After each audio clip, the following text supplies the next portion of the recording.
Thousands of cows are on the move today as sharemilkers relocate their herds and themselves for the winter months as part of what's known as Gypsy Day. With that comes uncertainty as farmers try to protect their precious herds from being infected with Mycoplasma bovis while they are in transit. Conan Young travelled to mid-Canterbury to talk to farmers during their busiest day of the year. Sharemilker Lyndon Grant has been walking his 500 cows over the past week, 20 kilometres up the road to the paddocks they'll call home for the winter months. This year he's had to take extra measures, such as informing farmers along the route so they can keep their own stock away from his and prevent any nose-to-nose contact between cows, one of the main means of transmitting Mycoplasma bovis. There's a lot of trust involved that the farms he's sending his cattle to are M. bovis free and that his herd is not a threat to the farm they're heading to. It's a bit worrying, but at the end of the day, we can only do what we do. We're farmers, we've got to carry on farming.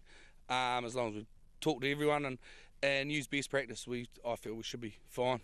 We've been milk tested, and I mean, that's all we can do. We're clear, but who's to say we're not?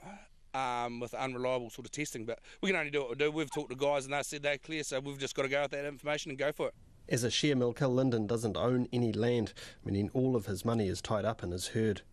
If just one of his cows was infected with M. bovis, he would lose everything he's worked so hard at building up over the past 5 years. All my equities in my cows, it's massive for us. But once again, if I worried about it, we wouldn't sleep at night, and we just got to carry on and hope that everyone we're talking to is telling the truth and go from there. Some of Lyndon's cows will spend the winter in paddocks neighbouring Chris Ford's farm. Chris farms 1,800 cows across 2 properties and will move his own stock onto winter pastures from next week. As the local chair of Federated Farmers' Dairy Section, he helped organise a meeting in Ashburton on Wednesday night that attracted 500 farmers who had lots of questions for the Minister of Agriculture and Biosecurity, Damien O'Connor.